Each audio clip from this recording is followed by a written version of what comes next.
Един ден срещнах лош старец, той ми каза, че няма конец, за да уши някакъв скъп летец. Аз го попитах дали има кола, той ми каза, че имал къса пола. Оу, бейбе.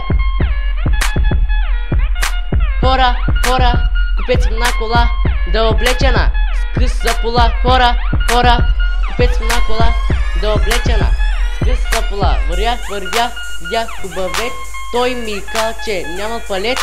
Аз го попитах дали има фишка, за да бе някаква страхлива мишка. Бейбе.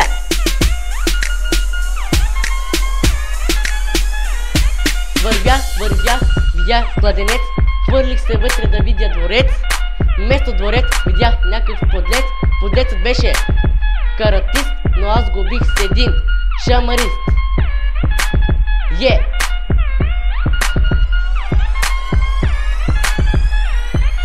Хора, купец на кола, да облечена с къса пола. Хора, купец на кола, да облечена с къса пола. Излязох от кладенеца, влязох в пещерицата. Вътре имаше мешка с пола, който танцуваше в кола. Колата имаше 4 маски, се бяха облечили някакви прашки. Аз ги попитах какво правя тук, те ми отговориха, че много им е лук. Оу, бейбе, ау.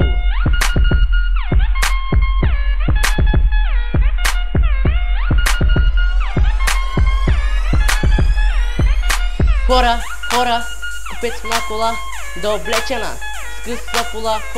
Хора, купец на кола, да облечена с къса пола.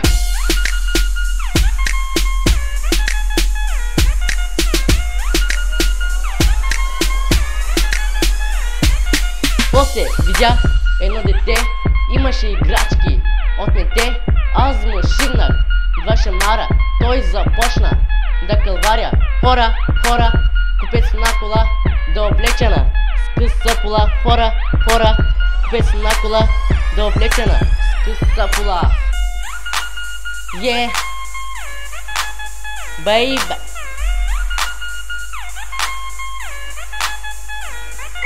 После видях една баба, каза ми, че майка е умряла. Аз какво да правя? Дадох ми пари, а гогата отиде и се нахрани. Оу.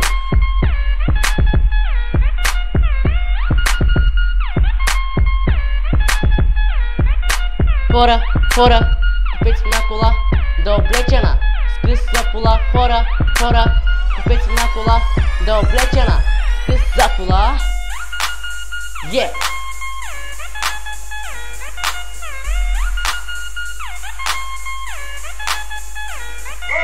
RG, NIF 2016. Хора.